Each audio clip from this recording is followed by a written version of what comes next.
firaisamonim-pirenena vohy firaisana totosa androany ny falandresaka anarahana adievitra ny resahana manokana momba ny fanavaozana kasaina atao eto Madagasikara ny rahana tamin'ireo faritra 420 manerana ny nosy. Tetika train urbain fitaterana an-dalamby eto an-drenivohitra manara-maso ny mpizotra ny fiomanana ao amin'ny fanokafana ny andrana soarano Ambohimanambola ny tale general fitaterana tanety. Mitokana ny mpiasan'ny Madarella sy Somatra Fer ao Moramanga tsy voahaja ny sosialy ny mpiasa sy ireo zo tokony sitrahany eo anivon'ny orinasa. Ho fanohizana ny fampiarana ny mécanisme d'ajustement automatique des prix de carburant dia niakatra 10 ariary manomboka androany ny vidin'ny lasance sy ny gasoil eny amin'ny tobin-tsoloka raha fiakarana 70 ariary kosa ny soloka fandretra.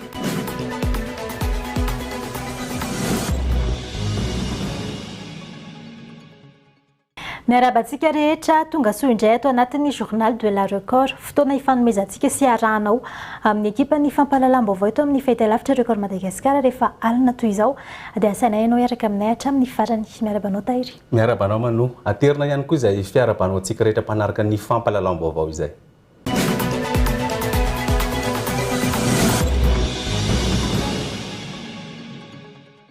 Eo amin'ny tontolon'ny politika no antsika santaran'ny fampahalalam-baovao amin'ity alina ity. Araka ny fahitantsika tao anatin'ny lohatenim-baovao teo dia totosa tamin'ity androany ity ny valandresaka narahana ady hevitra mahakasika ny fanavaozana izay kasaina atao eto Madagasikara ny arahana tamin'ny firaisamonim-pirenena vohy firaisana sy ireo olom-pirenena avy amin'ny faritra 420 manerana ny nosy tanjona moa ny fanangonana ny hevitra mba hanamafisana sy hanatsarana ny fiainam-pirenena kendrena manokana tamin'ity fivoriana ity ihany koa ny famolavolana vahaolana maharitra ho fampandrosoana ny firenena sy fanatsarana ny fiainan'ny mponina.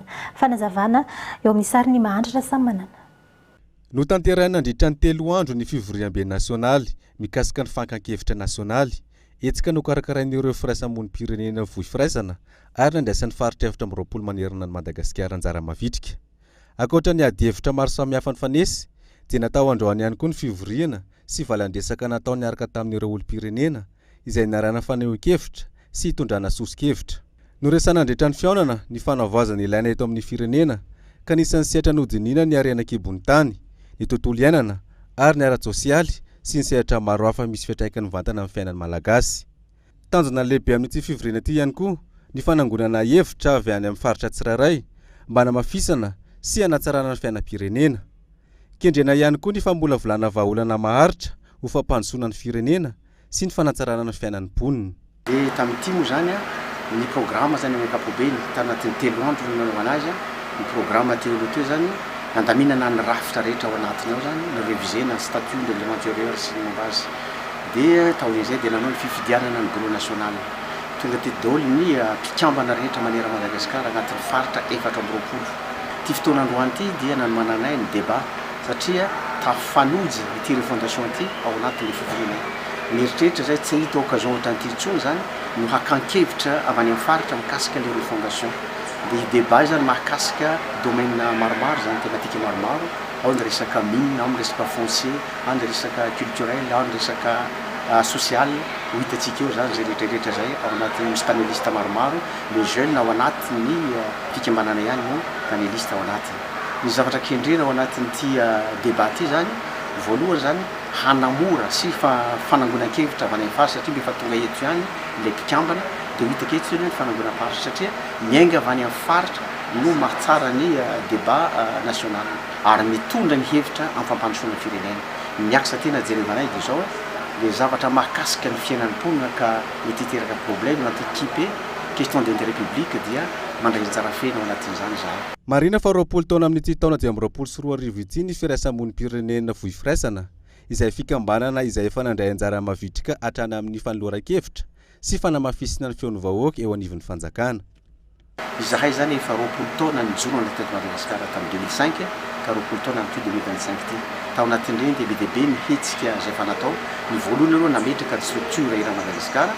Napetraka zay structure zay dia avy hatrany dia niasa le structure reo nanao le plaidoyer izay ny mpikambana ao anatiny dia ao anatina tematika maro samihafa tsy voatery tematika anankiray ao misehitra amin'ny resaka tontolo iainana ao misehitra mikasika resaka mine ao misehitra mikasika resaka sécurité ao misehitra mikasika ny fiainana ankapobeny sosialy zany rehetrarehetra zany no miainana atao anatiny dia be dehibe ny zavatra efa natao tsy aka ohatra fotsiny ohatra hoe tia fanaovana lalan'ny mogidana raha ny Thomas ty mahita zay fa tsy nisy ny fanaovana étude impact environnemental dia fantatray fa tena manozongozona ny fiainam-pony satria potehina ny tan'olona potehina ny tran'olona potehina ny tanimbary zany rehetrarehetra zany tokony misy zavatra préalable mbola itoy araka zany ezaka namafisana fandraisana anjarany tsirairay amin'ny fanorenana Madagasikara mirindra mangarahara ary mandroso mbola hijanona amin'izay lafin'ny politika izay trany isika amin'ity vaovao manaraka ity manao antsova amin'ny filohan'ny fanavaozana ny Republikan'i Madagasikara ny colonel Michael Randrianirina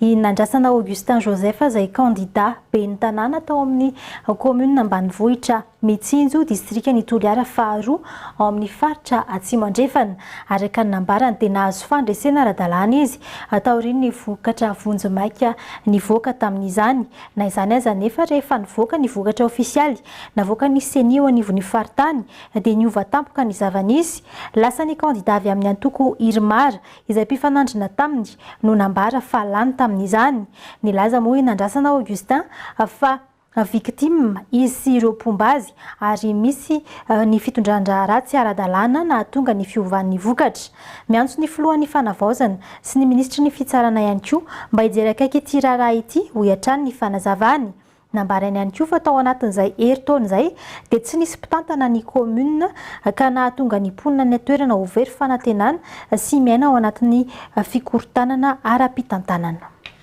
izay tompo no antony satria victime izahay manoloana ny voka-pifidianana izay navoaky ny seni farany teo izay mindrindra no antony mahatonga anay manao antsoavo amin'ny filohan'ny fanavaozana amin'izao fotoana izao sy ny ministry ny fitsarana mba hijery akaiky mahakasika ny tiraharaha ty satria efa eny anivon'ny filankevi-panjakana izy io izany hoe rehefa nampiakatra ny raharaha teny amin'ny filankevi-panjakana izahay dia tamin'le 5 septembre no raisy ny filankevi-panjakana ny fanamafisana ilay vokatra izay naboaky ny spatreky izy io anefa tsy vokatra ara-dalàna fa no mitsindry hazo lena tsindry-bokotra izay nataon'ny fitondrana teo taloha Irmary dia nanaraka an'izany hany ny tao amin'ny filankevi-panjakana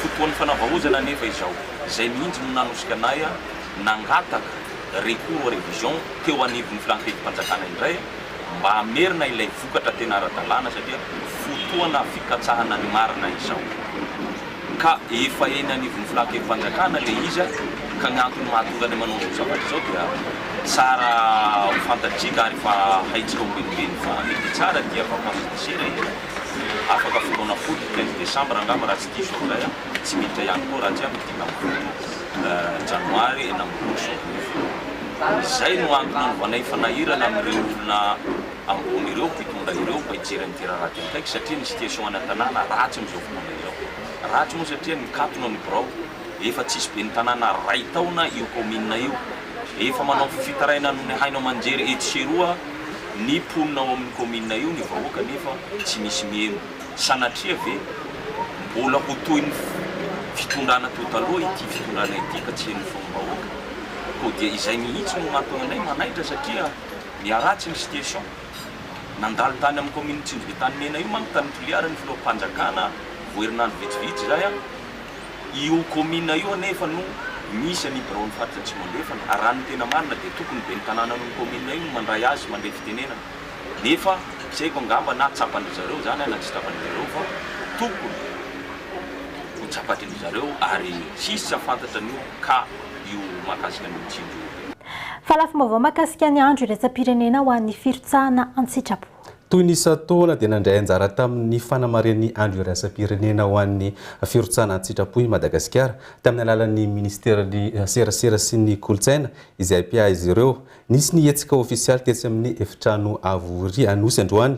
Nanome toky ny ministeran'ny serasera sy ny kolotsaina andritran'izany fa noho ny fampiroboroboana ny firotsana an-tsitrapo eto Madagasikara ny fitondram-panjakana saingy kosa nampitombo ny masotsivana ialana amin'ireo ambana mifanaraka amin'izany eo amin'ny setry iraisam-pirenena. 5 Desambra, andro iraisam-pirenena ho an'ny firotsahana an-tsitrapo.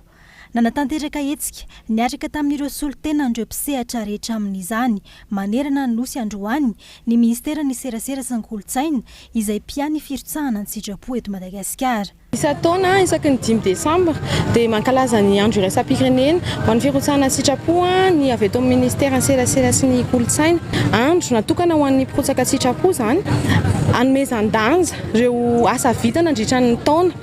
Tamin'ity taona ity izao ny hetsika dia natomboka tamin'ny 2 Desambra teo nanaovana ny exposition eo amin'ny tranon-tsary nampirantiana ny sary sy ny horonan-tsary nandritra n'izay asa vitan'ny mpirotsaka an-tsitrapo nandritra n'izay 2024 izao. Dia androany 5 Desambra dia misy ny carnaval izay nitotosanay nanomboka tery amin'ny Mahamasina teo amin'ny stade Mahamasina dia mifaranana hatreto amin'ny Avory. Dia misy trano eva maro be eto amin'ny Avory amin'izao fotoana izao trano eva izay misy an'ireo mpirotsaka an-tsitrapo eto Madagasikara dia anentanana antsika tanora ihany koa hoe ilaina ny firotsana an-tsitrapo. Analin'ny maro ny mpirotsaka an-tsitrapo eto Madagasikara.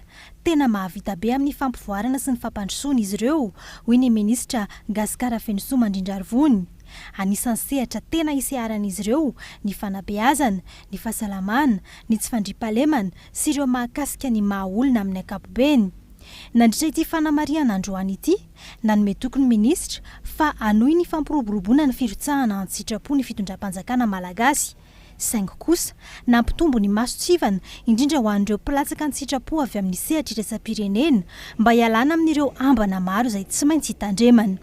Tena manampy be ny fanjakana izy ireo indrindra fa amina loza sy ny tandin-doza ny loza voajanahary ary isaorantsika mpiara-miombina antoka fa akoatra ny fitaleavana eo anivon'ny ministera dia misy an'ireto mpiara-miombina antoka reto ihany koa izay manohy manampy antsika amin'ny fampiofanana azy ireo torak'izay ihany koa ny fandefasana azy ireo any ampitan-dranomasina fa ny fanohanana ara-pitaovana sy ara-bola ihany koa amin'ny hetsika maro samihafa izay atao amin'ny firotsahana an-tsitrapo. Raha mahatsikaritsika fa hatramin'ny tolom-bahoaka ary ny teto dia mirotsaka foana mirotsaka an-tsitrapo tsy tambazam-bola ary tsy voapaiko.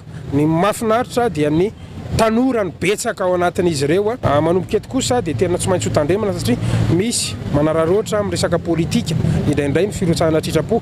Zay zany menace voalohany. Ny menace faharoa ho an'ny iraisam-pirenena izay teneniko eto izy ity dia matetika misy infiltration na misy karazan'olona tonga eto Madagasikara izy dia hoe mpirotsaka an-tsitrapo kanefa ny aka information momba ny resaka arenakibon'ny tany ny antokavana eto, aka information momba ny resaka politika ny raharaham-panjakana nampitombo manokana ny masotsivana sy ny fepetra ny ministera amin'ny alalan'ny DP-vaky mba hisorohana sy antisipena an'izay teratany vahiny izay milaza fa mpirotsaka an-tsitrapo kanefa ny atongavana eto hitsikilo ary ny mampalahelo moa zaza dia hitrandraka an'ireny harem-pirenena ireny rehefa tonga any amin'ny faritany any. Noentina teo anivon'ny filakevitry ny gouvernement zany tamin'ny talata ary nankasitrahan'ny prime ministre sy ny mpikambana eny gouvernement ny anamafisana amin'izay fiarovana ny fiandrianam-pirenena ny harem-pirenena indrindra fa ireo information maro samihafa izay atahorana hiparitaka ny ivelany any.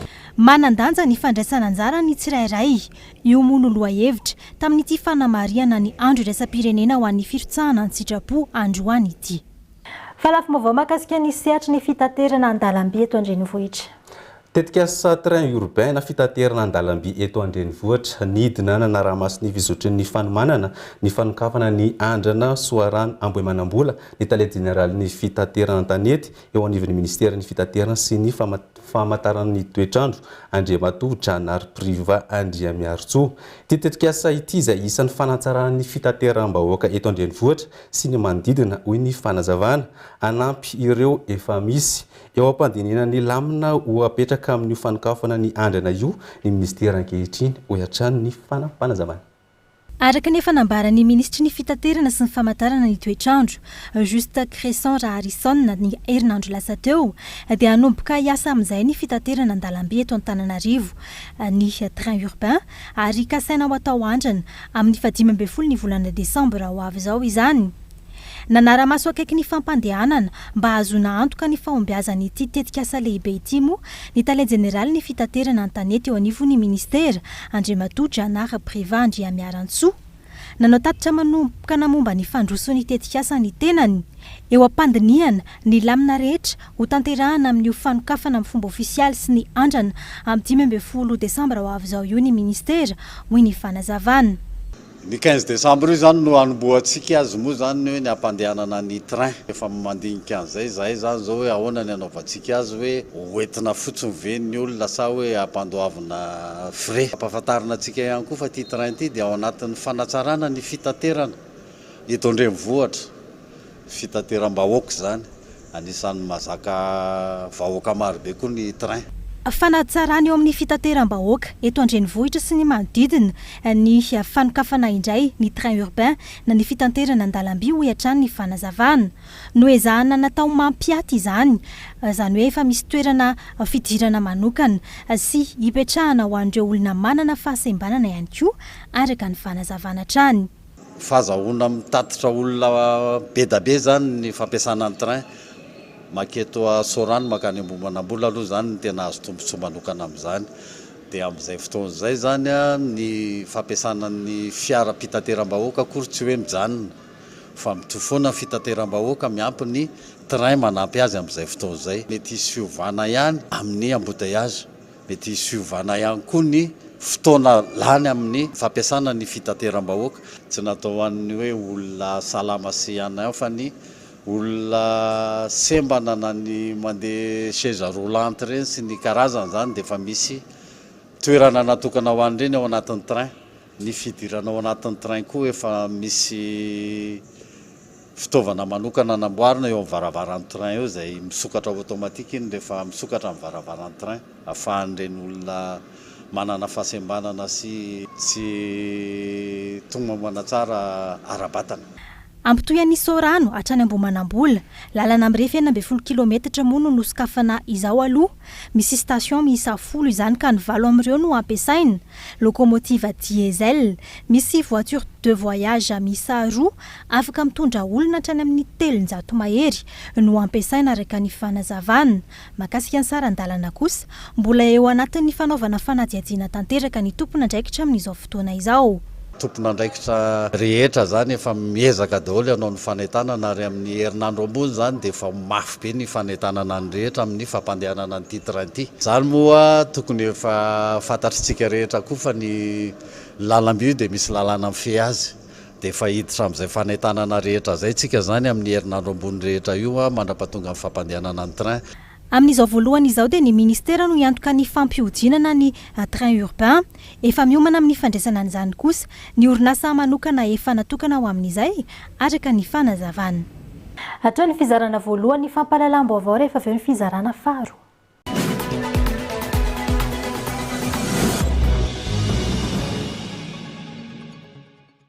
Tonga soa anatin'ny fizarana faro ny fampahalalam-baovao.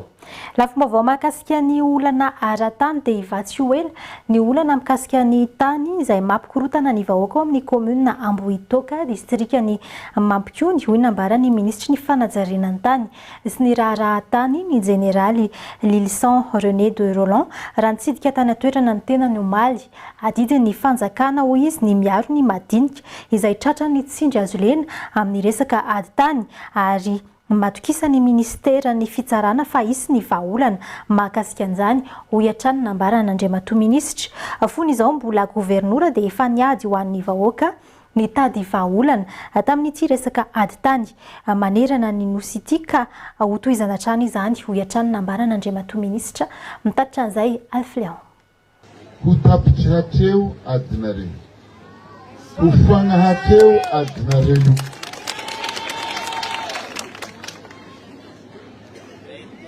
Efa nasiako teny teo matoa miady ny olona amin'ny tany misy ny tompony fa misy ny tsy tompony miady ka amin'ny mahatompona ndraiky mpanjakana zahay magnara-dalàgna dia matokisana rehefa hiaraka aminareo vahoaka zay tegna tompony zay tompo lasy tompo raha fanjakagna tsy izy koa mbola fanjakagna miaraka amin'ologno tsy magnara-dalàgna mbola tsy hipitsiriky amin'ny masony izy tô fa efa marindriny fa tsy ho ela fa mahazo matoky zahay nareo fa misy mafomba fiteny zay fa ho tsara aminareo izy tô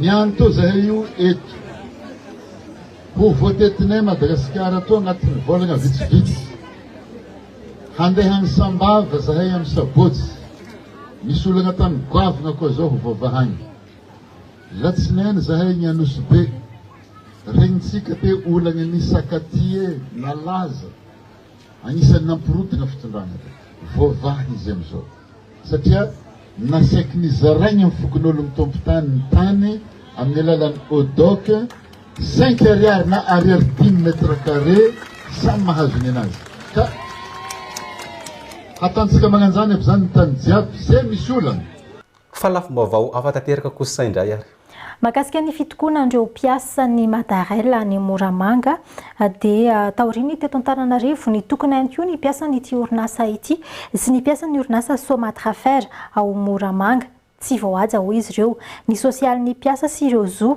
izay tokony hositrahana eo anivon'ny orinasa tafiditra ao anatin'ny fitakiana ny fijerena ny resaka karama izay tsy ara-draviny eo ihany koa ny lafin'ny fitsaboana ny fanoherana ny fomba fitantanana tsy mahomby eo anivon'ny orinasa 20 taona mahery no tsy nisy fisondrotana mihitsy teo amin'ny grady ary mampametra-panontaniana azy ireo ny mahakasika an'ireo locaux A19 izay novidiana kanefa tsy nampiasaina akory tsy tsahatra ny fitokonana raha tsy mivaly ireo etaeta sy fitakiana rehetra ireo ny fanazavana mbola eo amin'ny fanazavany Alfredo Atrany na tanteraka fitokonana omaly ireo mpiasan'ny Madaray sy ny Somatrafer teto Moramanga antony moa dia ny fijalian'izy ireo tsy rariny ary tena tsy rariny ny karama za raha misy fijerena manokana izay noraisina teorina indray no mandray vola betsaka nefa ny mpiasa tranainy izay nampianatra asa azy ireo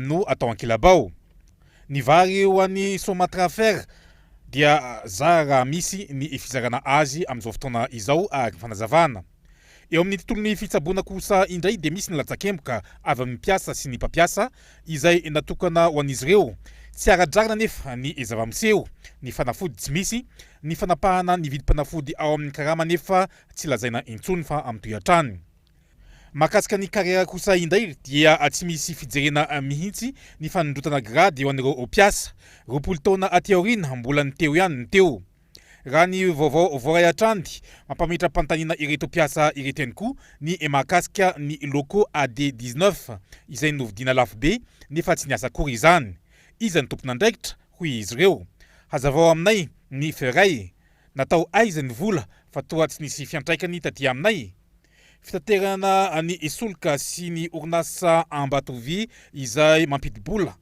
miasa isika ary manao vivery ny ainy mba hampandroso ny orinasa ny valiny fisasarana nefa tsy hita akory fa miroso mankany amin'ny fahita ny orinasa amin'izao fotoana izao ka tsy rariny izany antony fijalian'ny mpiasa be da be ny zavatra tsy hita be da be ny zavatra fantatra hoe resaka financement tonga nefa tsy misy fiantraikany amin'ny mpiasa misy fanontaniana mila valiny hoapetraka resaka financement nisy foana ny financement nakaiza tsy hita soritra mihitsy vao fampivoarana ny orinasa sy mpiasa fanontaniana faharoa Madarella Immobilier tokony ampidi-bola be ho an'ny orinasa nefa tombontsoa ho an'ny olombitsy tsy rariny zany raha oharina fotsiny amin'ny gara mangia 500 000 rary niofany gara soarano 1 200 000 rary niofany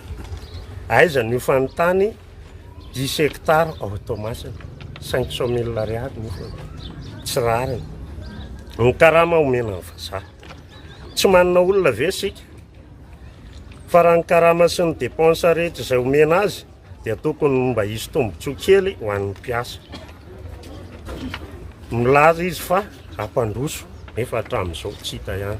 Manoloana izany indrindra dia anao antsoavo amin'ny filoham-panjakana ireto mpiasa ireto mba hijerena ankaiky ny fitantahana eo anivon'izany orinasa izany.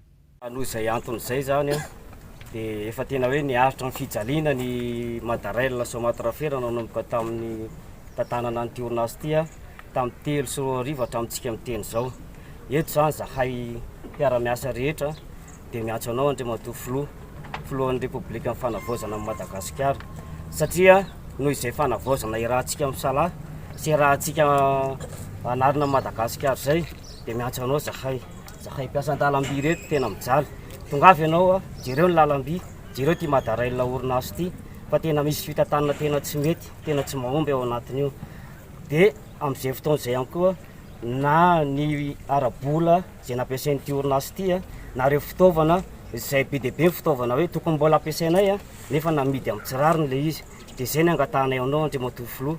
Nilaza hatrany moa ireto mpiasan'ny Madaray izay mitokony ireto fa tsy hijanona izany fitokoana izay ataon'izy ireo izany raha tsy voavaly ny fitakiana rehetra ary tsy misy marimaritra iraisana angatan'izy ireo iverina amin'ny fanjakana moa ny fitantahana an'izany orinasa izany.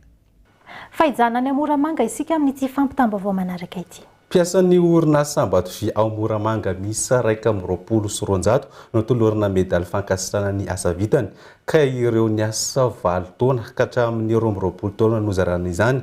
Teratany malagasy avokoa ny 900 na mpiodina ny orinasa ary nampiakatra ny lanjan'ny district eo amin'ny sehatry iraisam-pirenena ny asa ataon'izy ireo hoy ny lehiben'ny distriktan'ny Moramanga Rakotonaina Marco Edy. Aorian'izao dia anjaran'ny mpiasa any amin'ny ozinina Tomasina indray no sitraka Marobonatra.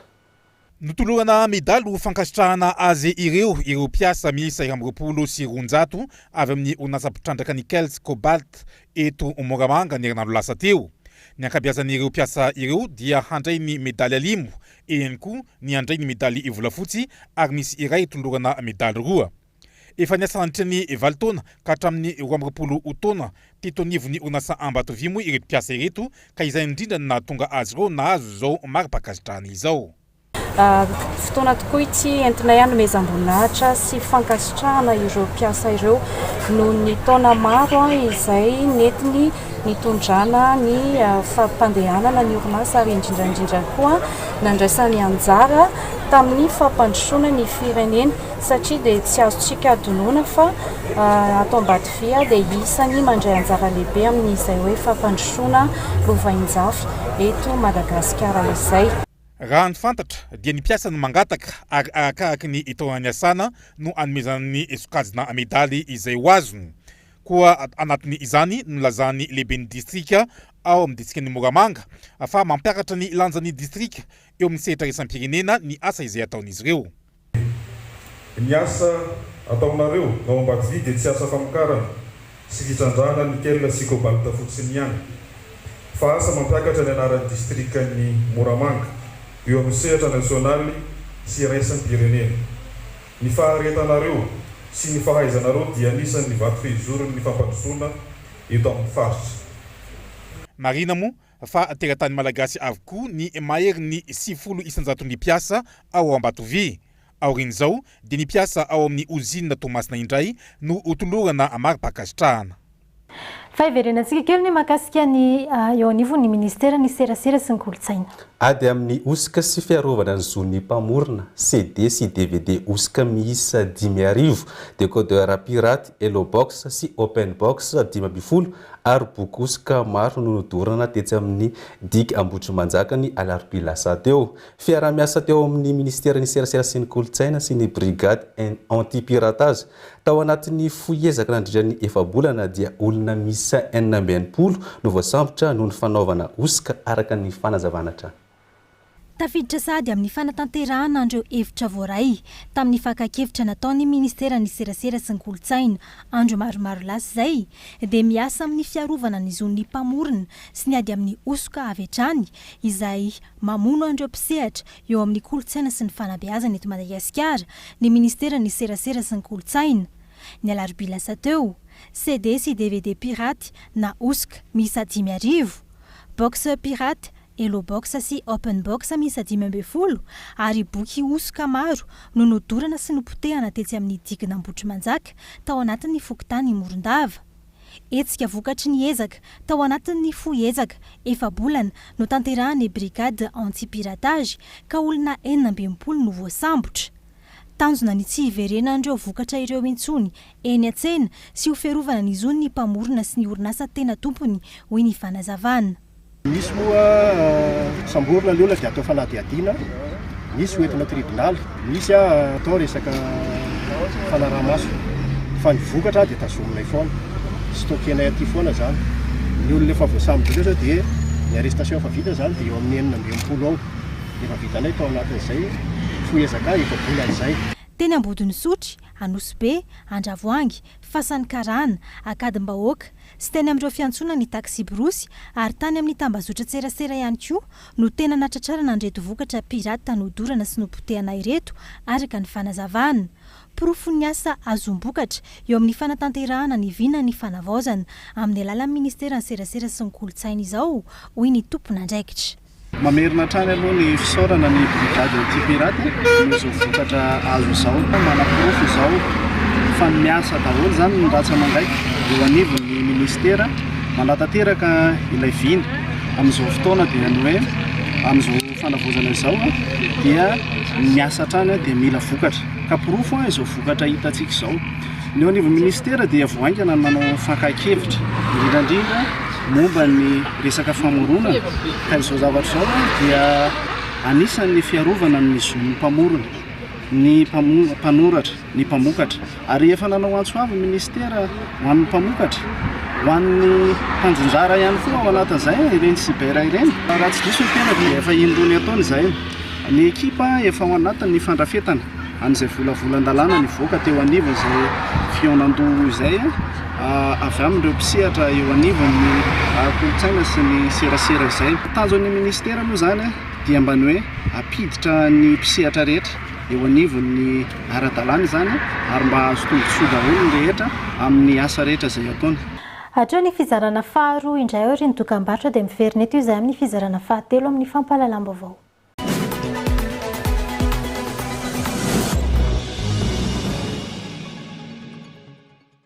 Fizarana fahatelo sady farana ato anatin'ny journal de la récolte sokafantsika amin'ny vaovao mikasika ny vidin'ny solika. Ho fampiarana hatrany ny mécanisme d'ajustement automatique des prix de carburant dia nahitana fiakarana 10 ariary isaky ny litatra nanomboka androany ny vidin'ny lasantsy sy ny gazoil raha toa ka fiakarana 90 ariary kosa ny solika fandrehitra. Efa hita teny amin'ny tombon-tsolika rehetra moa ary efa niatra io fampiakarana io nanomboka androany maraina lasa 70,5 ariary ny litatry ny lasantsy raha toa ka 70,5 ariary zany tamin'ny volana novambra lasa teo. Lasa 70,4 ariary kosa ny gazoil raha toa ka 10,904 ariary zany farany teo. Tafiakatra 70,703 ariary ny litatry ny solika fandrehitra na ny pétrole raha toa ka 703 ariary zany teo aloha nanamafy. Ny avy eo anivon'ny OMH fa iovaova eo ihany ny vidin-solika arakaraka ny vidiny eo amin'ny sehatra iraisam-pirenena mandra-piasiany ny vidiny tena izy na ny vérité de prix. Fa eo amin'ny lafin'ny trangam-piarahamonina kosa indray ary. Raim-pianakaviana iray tsy manana trano fonenana no hita faty atao ambadiky ny fiangonana FLM Ambodivona Ambavady tokana ito Somaly. Araka ny loharanom-baovao voaray tena toerana dia very hevitra tanteraka ny zanany vavy izay tsy manana olona ianteherana sy tsy manana trano ialofana akory hanasiana ny razana ka niafara tamin'ny fametrahana ny razana teo Akalamanjana. Voalaza fa efa nisaraka tamin'ny vadiny ity raim-pianakaviana ity ary efa nanambady hafa ny ilay ramatoa vadiny teo aloha. Ity raim-pianakaviana ity izay fantatra fa avy any atsimo ary mpanary fako no asany taloha. Nanaovana antso avy tao amin'ny tambazotra tserasera moa izy mianaka omaly ka efa nahitana vahaolana vonjomaika omaly alina ny fametrahana ny razana mba tsy ho tratry ny orana. Nanaiky nanome toerana eo an-tokotany ny avan'ilay renjanany ka tamin'io toerana io no nandrasana ny razana ny alina tontolo naneo firaisan-kina sy fiarahamientana ny mponina indrindra fa ireo lehilahy tonga niara ny sala. Nisy ihany koa ny fandraisana andraikitra izay nataony ben'ny tanàna tao an-toerana. fa lafim-baovao mahakasika ny fanatanjahantena. raha toka teo amin'ny sehatra kultoraly kokoa no tena nafantaran'ny fikambanana Tambobe na tanora mbola obeazina hatramin'izay dia namafy ny fanentanana ny rehetra sy ny fitaizana ny tanora iady amin'ny herisetra sy ny zava-mahadomelina amin'ny alalan'ny fanatanjahantena indray izy ireo ankehitriny. Ankoatra ny atletisme dia efa manana club pancras MMA sy kickboxing ihany koa ny Tambobe. Misy ny etsika manokana andiany voalohany ho karakarain'izy ireo ny fafitony volana Desambra ho avy izao etsy amin'ny gymnase couvert Mahamasina. Raha toka teo amin'ny sehatra kultoraly kokoa no tena nafantarana ny fikambanana Tambobe na tanora mbola obeazina hatramin'izay dia efa mivelatra eo amin'ny sehatry ny fanatanjahantena ihany koa izy ireo ankehitriny amin'ny fanabeazana ny tanora sy fanentanana ny rehetra iady amin'ny herisetra. Ankoatra ny kluba na atletisme izay efa tafatsangan'izy ireo dia nanaingana ny kluba pancras MMA sy kickboxing ihany koa ny Tambobe. Isy ny etsika andiany voalohany amin'ireo taranja roa ireo karakarain'izy ireo ny alahady 7 Desambra 2024 avy izao. Etsika izay mbola iompanatrany amin'ny loha hevitry ny Tambobe dia ny hoe aok'izay ny herisetra sy fidorohana zava-mahadomelina. Etsika izay nahazoana lalana tamin'ny section ligue ary fédération araka ny fanazavana. Isorana andreo mpandray anjara fa eto zay dia manentana ny olona rehetra pakafy sport na tsy pakafy satria ny fikambanana dia mivoy ny loha hevitra hoe aok'izay ny herisetra sy ny fidorohana zava-mahadomelina mahery vaika satria izay ny tena hitantsika olana eto amin'ny faritra Madagasikara tia tsy ampy distraction le tanora dia lasa manaonao foana. Ny andeha voalohany eto Antananarivo eo amin'ny gymnase couvert-ny Mahamasina amin'ny alahady fa 7 volana Desambra manomboka amin'ny 10. Ny andeha amin'ny faharoa zany dia any amin'ny faritany ny Toamasina no anaovana azy amin'ny heritaona zany izay no tapaky ny fikambanana moa zany. Efatra amin'ny taona 2024 no nivoy io ady amin'ny herisetra io ny Tambobe araka ny nampafantarin'izy ireo. Izay zany mivoy ny ady amin'ny herisetra nandritra ny 2024 taona. Tamin'ny taona 2024 no nijoroan'ny fikambanana izay nahitana tsy filaminana moa teto an-tanàna tamin'ny resaka hoe crise politique.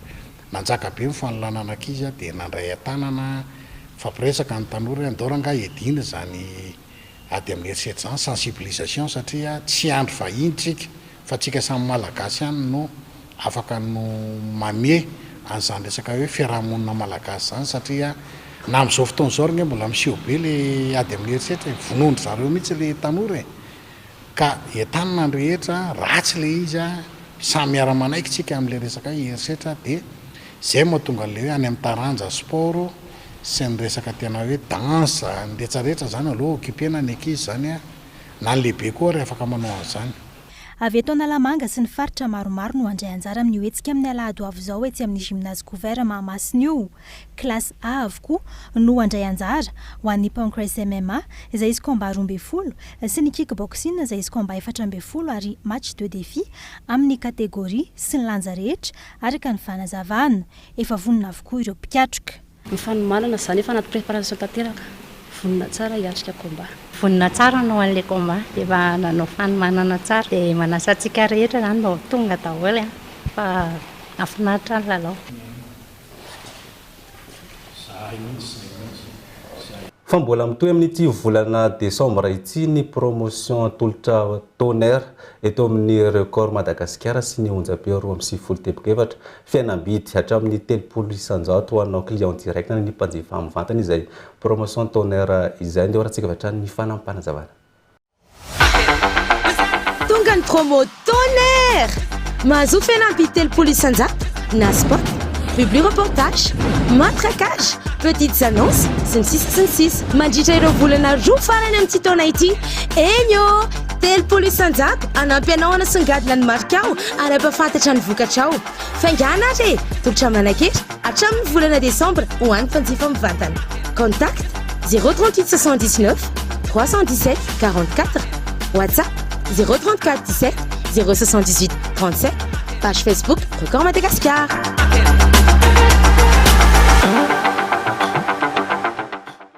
Izay ihany koa tompoko lasy tompoko vavy no antsika miampita amin'ny maresika iraisam-pirenena. Tompona andraikitra amin'ny fahafatesan'ny vehivavy Britanika voapozina tamin'ny taona 2024 ny fleur russiana Vladimir Poutine araka ny valin'ny fanadihadiana ny voaka ny alakamisy lasa teo. tsy aivona fa 7 taona lasa izay no nalefa tany Angletera ny masovy Rosiana amonany Serge Skripal sy ny zanany vavy saingy tafavoaka velona ihany izy ireo. Efa bolana taty aoriana nefa renim-pianakaviany iray 7 taona no maty rehefa avy niositra zavatra noverina fa menaka manitra izay tsy lavitra ny nahitana ny razana tamin'izany no nahitana ny tavoahangy kely misy ilay menaka. Ary fantatra fa ny masovy Rosiana io no ambara ho tompon'antoka tamin'ity fanamposinana ity.